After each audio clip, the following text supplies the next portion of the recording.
예레미야가 유다의 바벨론 멸망 70년 동안 포로로 될 것을 말씀한 이후에 하나님께서 예레미야에게 말씀하신 것이 모든 나라에 이 진노의 술잔을 갖다가 돌리라고 한 것을 이제 예언을 해 주십니다. 모든 나라에 내리는 그 진노의 술잔을 갖다가 얘기하시는 것이죠.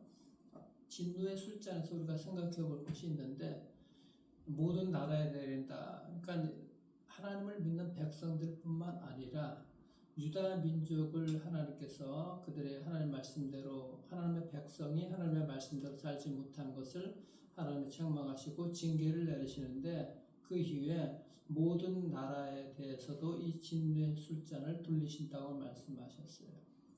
그러니까 하나님을 믿는 백성들뿐만 아니라 믿지 아니하는 그들도 하나님의 백성인데 그들이 하나님을 떠나서 살고 있는 것이거든요. 그래서 거기 14절 보시면은 하나님이 이렇게 말씀하셔요.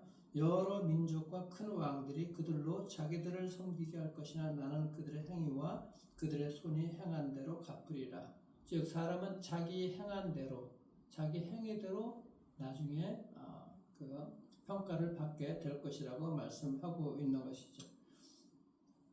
이스라엘뿐만 아니라 모든 나라, 모든 민족, 이들이 그 행한 대로 진노의 술잔을 받게 될 것이라고 말씀을 하고 계십니다. 그러니까 하나님이 하나님 되심을 선포하신 것이죠. 하나님께서 하나님을 떠나, 나는 하나님 믿지 않아, 하나님과 상관없어, 그렇게 사는 믿지 않은 자들도 나중에는 결국 이 진노의 술잔, 심판을 받게 될 것이라고 말씀하고 있는 것인데, 이 진노의 술잔이 무엇인가? 바로 죽음의 잔이잖아요. 심판을 받게 된다는 것을 말씀하고 있는 것인데, 사실은 우리가 모두가 이 죽음의 잔을 마셔야 되는데, 이 죽음의 잔을 대신 마신 분이 계시죠. 바로 예수 그리스도께서 이 죽음의 잔을, 우리가 마셔야 될 죽음의 잔을 대신 마셨다는 것입니다. 그래서 우리가 구원을 얻게 된 것이죠. 우리에게 돌아올 이 진노의 술잔이 예수님께서 바로 마셨다고 말씀을 하고 있는 것입니다. 그래서 행한 대로 갚으리라. 그것이 바로 우리 모든 인류의 죄로 말미암아 그 행한 대로 갚아지게 되는 그런 인류의 운명이었는데, 그 진노의 술잔을 예수 그리스도께서 받아하셨기 때문에 우리가 구원을 받게 되었다는 것. 행한 대로 갚아지는 것, 행한 대로 갚는 것, 바로 그것이 하나님의 공의거든. 하나님은 행한 대로 갚아주시거든요. 공의는 말 그대로 공적인 모든 그 의의인 거예요. 그러니까 우리가 행한 대로 그대로 보응을 받게 되어 있는 거예요. 그러니까 우리가 삶에서 죄로 말미암아 행한 대로 그대로 우리가 나중에 평가가 되어서 우리는 죽을 수밖에 없는 거예요. 그 공의를 갖다가 하나님의 그 사랑하심이 예수 그리스도를 보내셔서 그 공의를 갖다가 그 안에 녹여내신 것이거든요. 그래서 예수 그리스도께서 우리를 갖다가 구원해 주신 것이 바로 그런 하나님의 공의와 사랑이 녹아져 있는 것입니다. 죄가 있으면 심판해야 되겠다는 것이 하나님의 공의인데, 하나님의 사랑이 바로 우리를 살려내셨다는 거예요. 그래서 호흡이 있는 자마다, 모든 사람들마다 하나님을 찬양해야 될 이유인 것이고, 주 없이는 우리가 살 수 없는 인생들인데, 우리는 마치 주님 없이도 살아가는 인생이라고, 우리 인생 우리가 개척한다고 생각하고 살아가거든요. 이것을 우리가 볼 수가 있어야 되는 거예요. 그러니까 하나님께서 우리를 용서하시는 방법이 얼마나 놀라우신지 모르는 거예요. 그 공의를 실천하셔야 되는데, 우리를 용서하는 방법으로 예수 그리스도를 통해서 그 진노의 술잔을 그분이 마시게 하는 이런 놀라운 용서의 방법을 만드신 것이죠. 그 예수 그리스도라는 구원의 방주에 우리가 올라타야 되는 것입니다. 바로 우리가 용서함을 받고 구원받을 수 있는 것입니다. 또 하나님께서는 오늘 말씀에서 이 모든 나라의 진노의 술잔을 돌리신다, 내리신다 말씀하시는 것은 모든 나라와 민족을 통치하신다는 것이거든요. 다스린다는 거예요. 왕들이 다스리는 것이 아니라 하나님이 다스린다는 것. 그 하나님의 통치, 그분의 주권이거든. 그분의 주권 아래 우리가 살아가고 있기 때문에 그 하나님의 백성이라고 우리가 말을 하는 것이고 하나님의 자녀라고 말씀하고 있는 것입니다. 그래서 예수님이 우리의 진노의 술잔을 대신 마셨구나. 우리가 마셔야 되는데 이것을 우리가 기억하고 그렇다면 우리가 믿지 않는 자들과 다른 의미, 전혀 다른 그런 삶을 살아야 되는데 존재 자체가 달라져야 되는데 우리가 어떻게 그것을 느끼고 살아가고 있는지 우리가 깨달을 수가 있어야 되는 것이고 감사할 수가 있어야 되는 것이죠. 하나님의 그 심판은 믿지 않는 자들을 통해서뿐만 아니라 여기 보시면은 하나님의 이름으로 일컬음을 받는 성에서부터 일어난다고 오늘 말씀하고 있어요. 여기 29절 보세요.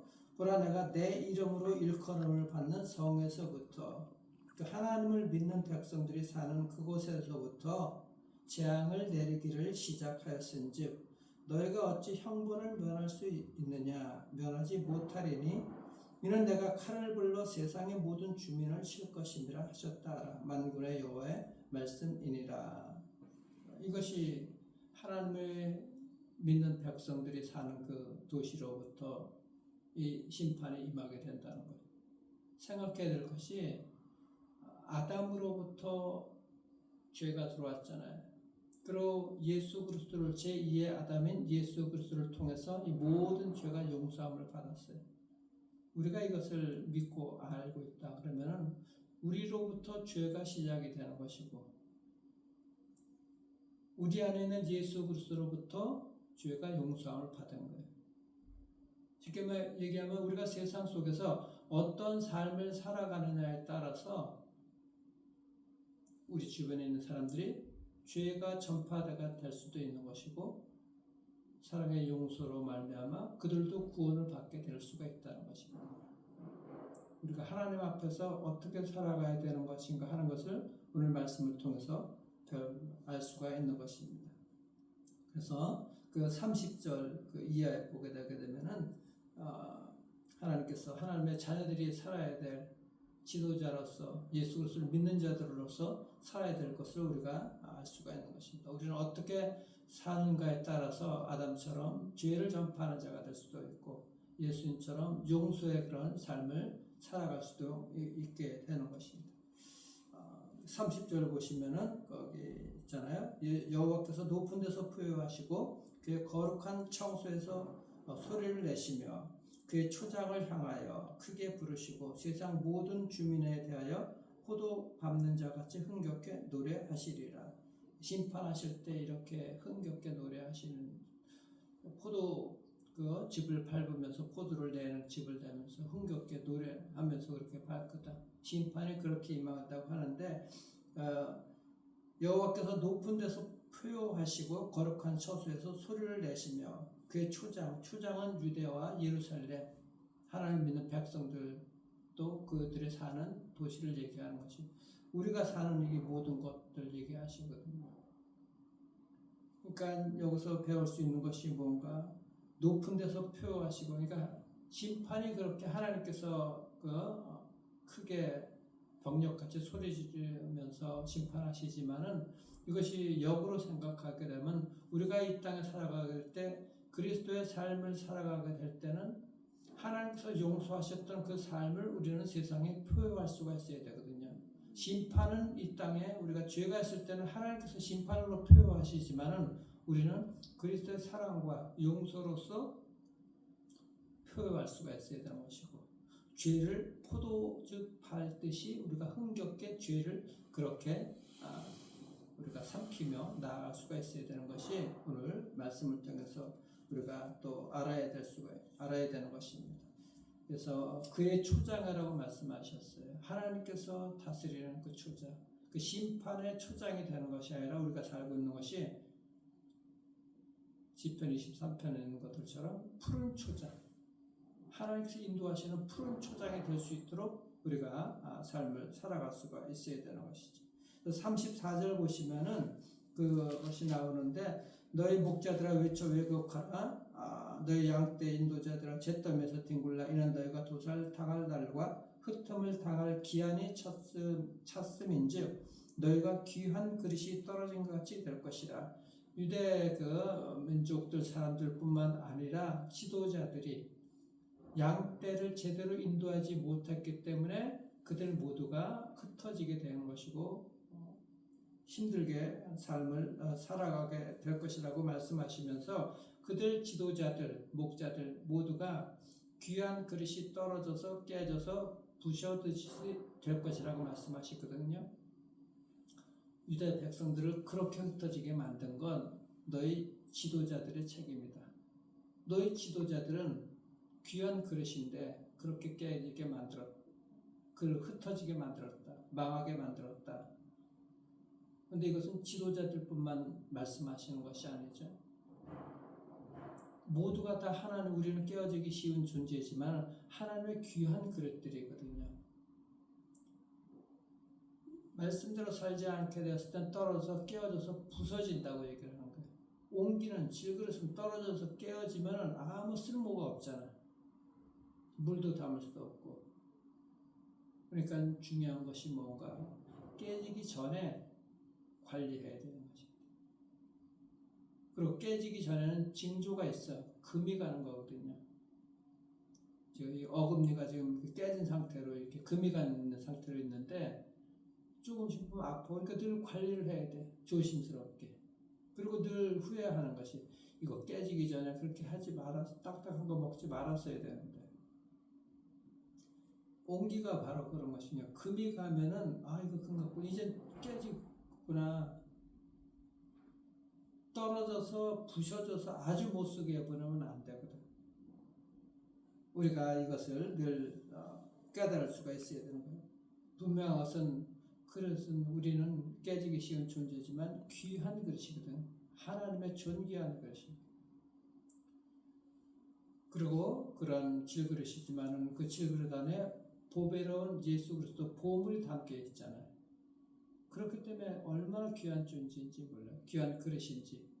이 귀한 그릇이 깨어지지 않도록 산산이 부서져 쪼개지지 말아야 되는 것이죠.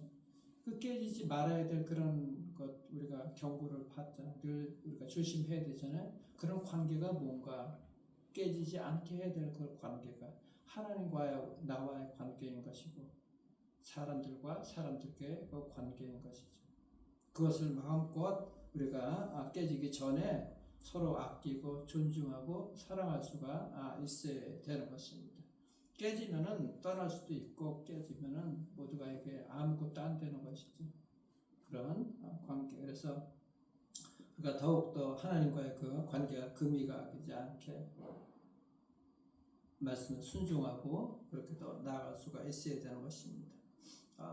다행인 것은 깨지기 전에 분명하게 징조가 있다는 것, 조짐이 있다는 거예요. 그 균열되는 것이 바로 금이 가는 것이 바로 그런 징조라는 거예요. 이것들을 깨닫고 그리고 완벽한 인간은 아니지만은 우리 늘 기억하기를 바랍니다. 특별히 예수 그리스도께서 진노의 술잔을 내가 마셔야 될 그 진노의 술잔을 예수님이 마셨구나. 그 구원의 은혜에 감사하며 하나님과의 관계에 우리 늘 깨지지 않게 조심하며 사람들과의 관계 속에서 그 깨지지 않게 더 귀한 그릇으로 그렇게 우리가 그리스도의 사랑을 전하며 그리스도의 담은 보배로서 복된 인생들을 살아갈 수 있기를 주님의 이름으로 축원합니다. 기도하겠습니다. 우리 주님 감사합니다. 진노의 술잔이 구원의 술잔이 되었습니다. 이 구원의 술잔을 받은 우리 그리스도의 그 사랑을 기억하며 하나님과 관계에 금이 가지 않도록 늘 조심하면서 살아가게 하시고 주님을 찬양하며 기쁘게 살아갈 뿐만 아니라 영적인 긴장 놓치지 않냐하며 금이 가지 않냐는 그래서 더욱더 단단하고 또 보배로운 또 귀한 그릇으로 살아갈 수 있도록 하나님 축복해 주길 소망합니다. 그렇게 귀한 그릇이 쓰임받는 은혜가 있기를 소망합니다. 하나님의 복된 백성들 이 새벽에 나왔습니다. 하나님 함께 하셔서 주님의 그 귀한 그릇으로 그 안에 있는 보물 모든 나라의 많은 사람들에게 소개하는 그런 복 있는 삶을 살아갈 수 있도록 하나님 축복해 주시길 소망합니다. 이들의 자녀들 하나님 축복해 주시옵소서. 예준의 예지강이 하나님께서 함께 하셔서 정말 주님 앞에서 귀한 그릇 아름다운 인생들 살아갈 수 있도록 축복해 주시길 소망합니다. 우리 사랑하는 베들레헴 성도님들 하나님의 귀한 그릇으로 예수 그리스도를 담은 그런 귀한 그릇으로 살아갈 수 있도록 은혜를 주시고 그 구원의 술잔을 마신 그 구원의 하나님 받은 하나님의 백성들로서 이 땅 가운데서 예수 그리스도를 전하며 살아갈 수 있는 우리 성도님들 또 우리 다음 세대들 될 수 있도록 축복하여 주시옵소서. 은혜와 사랑 감사하며 살아계신 우리 주 예수 그리스도의 이름으로 기도드리옵나이다. 아멘.